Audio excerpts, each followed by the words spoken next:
میں ارشاد فرمایا ہے وَكَتَبْنَا عَلَيْهِمْ، ہم نے قوم بنی اسرائیل پر بھی لکھ دیا تھا، یعنی فرض کر دیا تھا، فیہا، اس میں یعنی تورات میں، ان النفس بالنفس، یہ کہ جان کے بدلے جان ہے، یعنی قصاص کے طور پر جان کے بدلے جان ہے، والعین بالعین، اور قصاص کے طور پر آنکھ کے بدلے آنکھ ہے، والانف بالانف، اور قصاص کے طور پر ناک کے بدلے ناک ہے، والاذن بالاذن، اور قصاص کے طور پر کان کے بدلے کان ہے، والسن بالسن، اور قصاص لینے کے لیے دانت کے بدلے دانت ہے، والجروح قصاص، اور اسی طرح باقی زخموں کا بھی قصاص ہے، فمن تصدق بہ، اور جو کوئی مجرم قصاص دینے کے لیے اپنے آپ کو پیش کر دے، فَهُوَ کفارۃ اللہ، تو یہ اس کے گناہ کا کفارہ ہوگا، وَمَن لَّمْ يَحْكُمْ بِمَا أَنزَلَ اللَّهُ، اور جو اللہ تعالیٰ کے نازل کردہ حکم کے مطابق فیصلہ نہ کرے، فَأُولَٰئِكَ هُمُ الظَّالِمُونَ، تو یہ لوگ ظالم ہیں۔ اس آیت مبارکہ میں اللہ تعالیٰ کی ذات بابرکات نے ارشاد فرمایا کہ اگر کوئی کسی کو جانی نقصان پہنچاتا ہے تو جتنا کوئی کسی کو جانی نقصان پہنچائے وہ اتنا بدلہ نقصان پہنچانے والے سے لے سکتا ہے،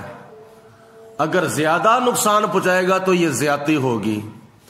اگر برابر برابر نقصان پہنچائے گا تو یہ عدل ہوگا، اگر معاف کر دے گا تو یہ بہت بڑا احسان ہوگا۔ تو اللہ تعالیٰ کی ذات نے ہمیں عدل کا حکم دیا ہے، ہمیں احسان کا حکم دیا ہے، ان اللہ یامرکم بالعدل والاحسان، بے شک اللہ تعالیٰ تمہیں حکم دیتا ہے عدل کا اور احسان کا، وَإِيتَاءِ ذِي الْقُرْبَىٰ، اور قریبی رشتہ داروں کو کچھ مالی معاونت کرنے کا اللہ تعالیٰ تمہیں حکم دیتا ہے کہ اپنے رشتہ داروں کے ساتھ صلہ رحمی کرو۔ تو قرآن پاک کے دوسرے سپارے کے اندر بھی اللہ تعالیٰ کی ذات بابرکات نے اس کا حکم فرمایا ہے، لیکن وہاں اختصار ہے، یا ایھا الذین آمنوا کتب علیکم القصاص فی القتل الحر بالحر والعبد بالعبد والانثی بالانثی۔ دوسرے سپارے میں سورہ بقرہ کے اندر اللہ تعالیٰ نے فرمایا ہے کہ اے ایمان والو، تمہارے اوپر قصاص لینا فرض کیا گیا ہے، فی القتل، قتل ہوں میں، الحر بالحر، آزاد کے بدلے آزاد ہے، اور والعبد بالعبد، غلام کے بدلے غلام ہے، والانثی بالانثی، اور عورت کے بدلے عورت ہے۔ یعنی وہاں حکم دیا گیا ہے کہ اگر کوئی کسی کو قتل کر دے تو مقتول کے ورثاء جو ہیں وہ قاتل سے اپنے مقتول کا قصاص لے سکتے ہیں۔ اللہ تعالیٰ کی ذات بابرکات نے یہ چیز فرض فرمائی ہے، اور اس کے اندر حیاتی ہے، اور قصاص پھر لینا کتنا ہے، ایسا نہیں کرنا کہ اگر کسی نے ایک خاندان کا ایک فرد قتل کر دیا ہے تو وہ اس خاندان کے 2 فرد قتل کر دیں، ایسا نہیں، اگر کسی نے 2 ہی کیے ہیں تو تم اس کے 3 کر دو۔ اللہ تعالیٰ فرماتا ہے کہ یہ زیادتی نہیں کرنی، یہ ظلم نہیں کرنا، اگر 1 قتل کیا ہے تو 1 کا بدلہ لیا جائے گا، اگر 2 قتل کیے ہیں تو 2 کا بدلہ لیا جائے گا۔ وہاں پوری جان کے قصاص کا اللہ تعالیٰ نے حکم فرمایا ہے۔ اور سورت مائی کے اندر اللہ تعالیٰ کی ذات بابرکات نے جسم کے اعضاء کا بدلہ لینے کا، قصاص لینے کا حکم دیا ہے۔ ایسا نہیں ہونا چاہیے کہ اگر کسی نے کسی کی ایک آنکھ کو نقصان پہنچایا ہے تو تم ان کی دونوں آنکھیں ضائع کر دو، اگر کسی نے ایک کان کو نقصان پہنچایا ہے تو تم ان کے دونوں کان ضائع کر دو۔ نہیں، اللہ فرماتا ہے کہ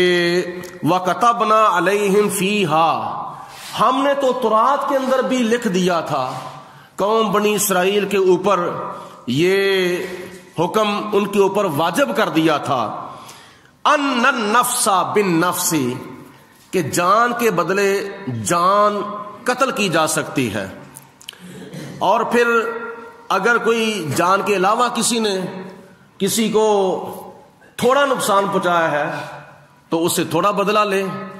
والعین بالعین، آنکھ کے بدلے آنکھ کا بدلہ لو۔ والانف بالانف، اور ناک کے بدلے ناک کا بدلہ لو۔ والاذن بالاذن، اور کان کے بدلے کان کا قصاص لیا جا سکتا ہے۔ والسن بالسن، اور دانت کے بدلے دانت کا قصاص جو ہے وہ لیا جا سکتا ہے۔ والجروح قصاص، اور جسم کے ان اعضاء کے علاوہ اگر کسی جسم کے حصے کے اوپر، یعنی پاؤں کے اوپر، ٹانگ کے اوپر، بازو کے اوپر، کندھے کے اوپر، کمر کے اوپر، سینے کے اوپر، گلے کے اوپر، گردن کے اوپر، سار کے اوپر جتنا کسی نے زخم کیا ہے تو تم بھی اس سے اتنا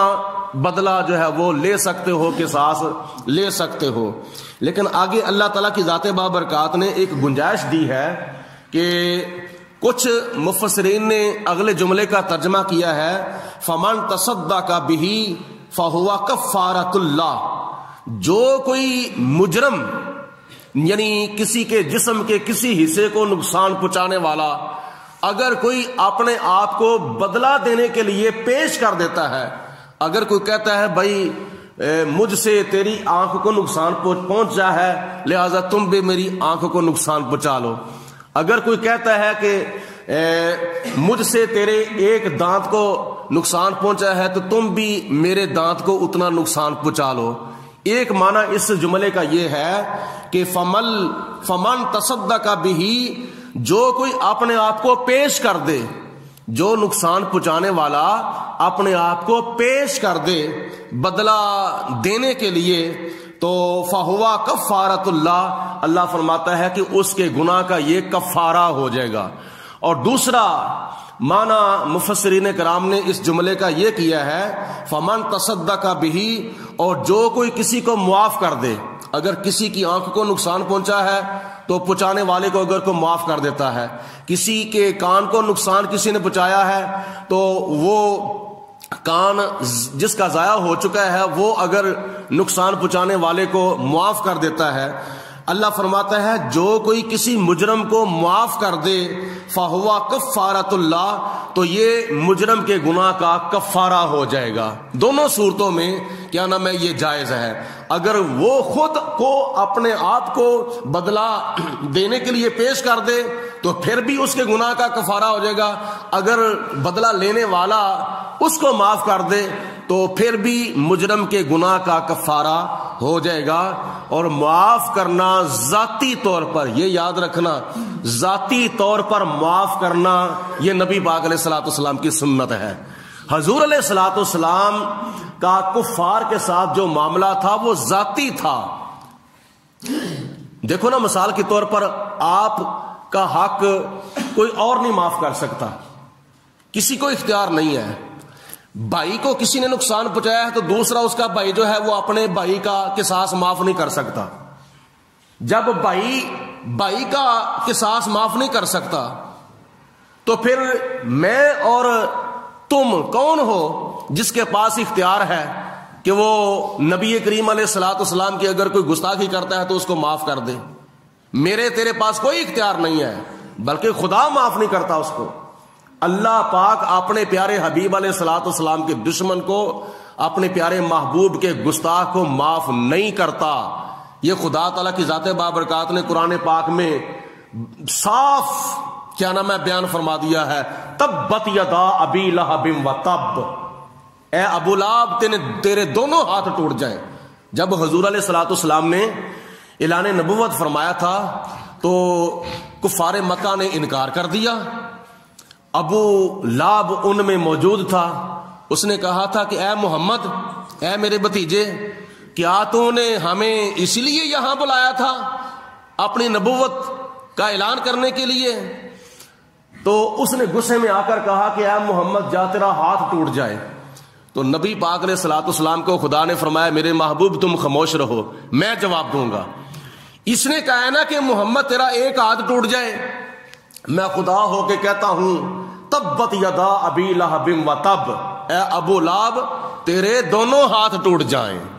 یہ ہے اللہ تبارک و تعالیٰ کی رضا۔ رب العالمین کی ذات بابرکات نے اپنے محبوب علیہ الصلوۃ والسلام کے گستاخ کو معاف نہ کیا ہے اور نہ معاف کرنے کا حکم دیا ہے، بلکہ حضور نبی کریم علیہ الصلوۃ والسلام کا جو گستاخ ہے وہ واجب القتل ہے۔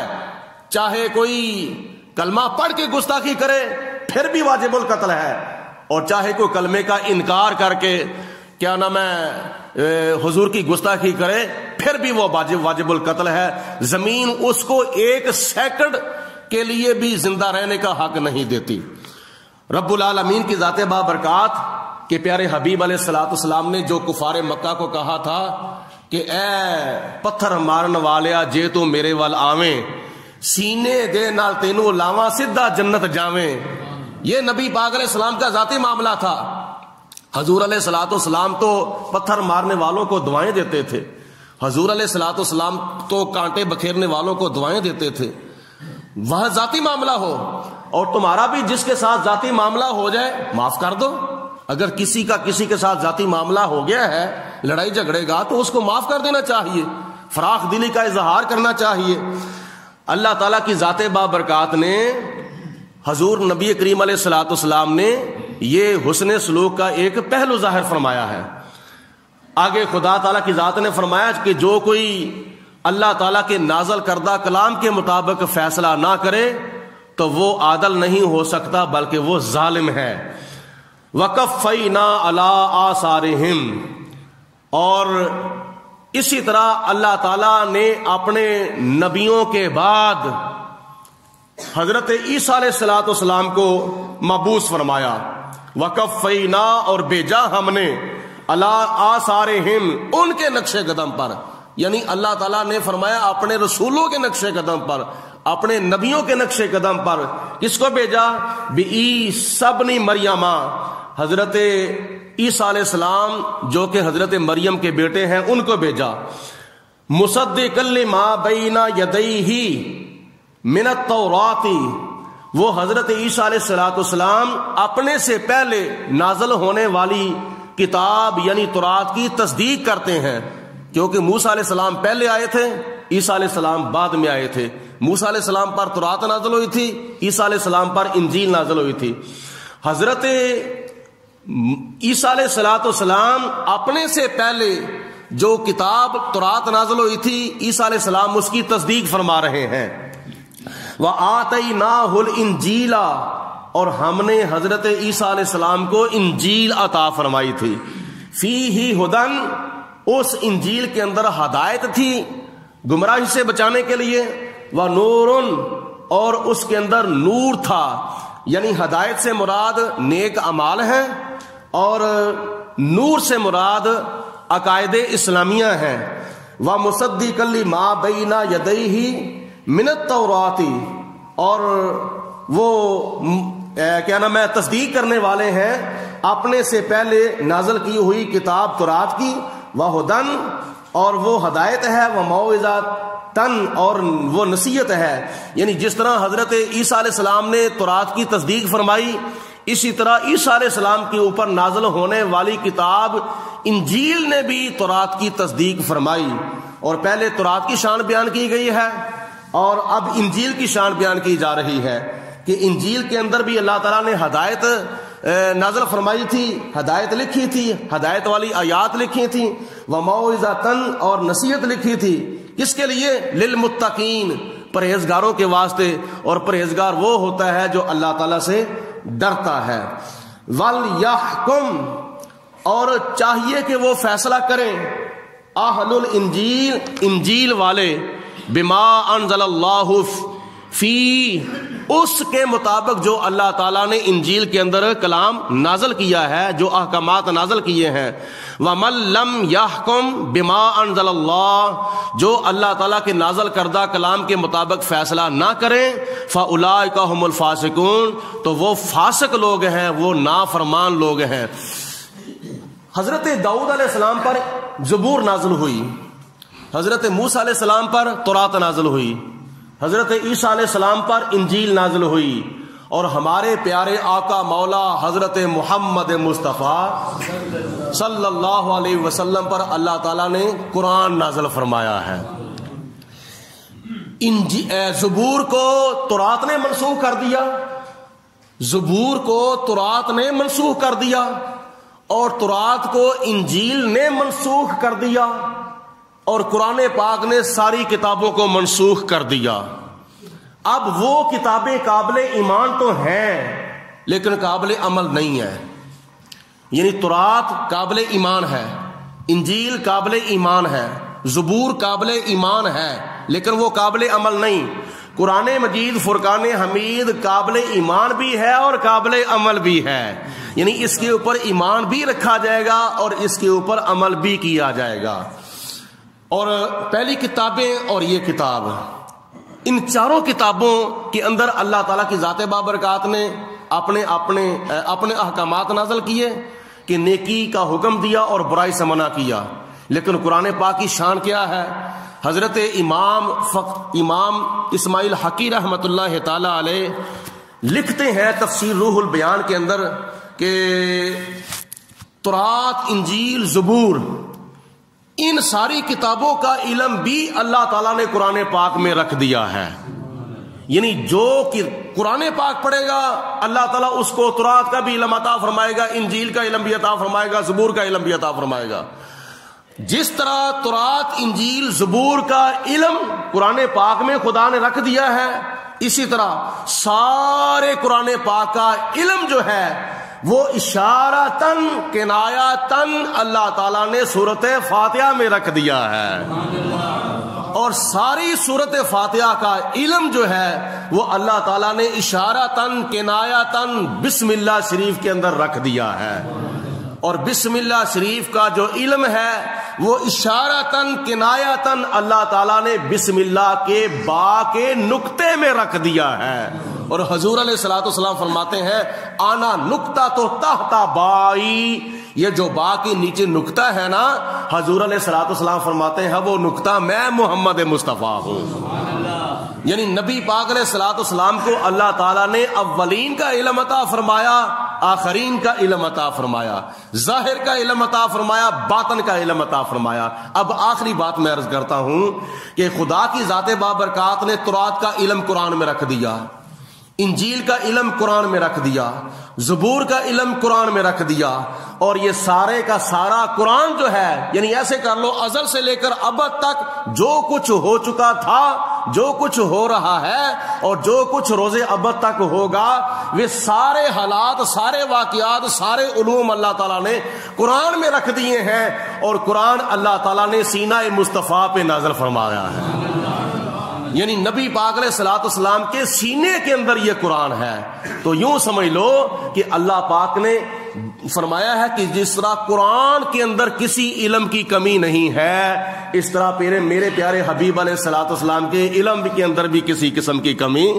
نہیں ہے۔ اللہ پاک کی ذات بابرکات نے سب کچھ، ہر شے کا علم اپنے محبوب علیہ الصلوۃ والسلام کو عطا فرما دیا۔ وَعَلَّمَكَ مَا لَمْ تَكُنْ تَعْلَمْ وَكَانَ فَضْلُ اللَّهِ عَلَيْكَ عَظِيمًا، کہ اے میرے محبوب علیہ السلام جو تم نہیں جانتے تھے ہم نے وہ آپ کو سکھا دیا ہے۔ تو جب سکھانے والا خدا ہو تو سیکھنے والا مصطفیٰ ہو، تو بیچ میں پھر کون سی چیز کی کمی ہو سکتی ہے؟ تو قرآن پاک سے سیکھو، قرآن پاک میں تمہارے لیے بہت کچھ اللہ تعالیٰ نے رکھا ہے، علمی خزانے، غیبی خزانے، روحانی خزانے، جسمانی خزانے، دینی خزانے، دنیاوی خزانے، برزخی خزانے، اخروی خزانے قرآن پاک میں موجود ہیں۔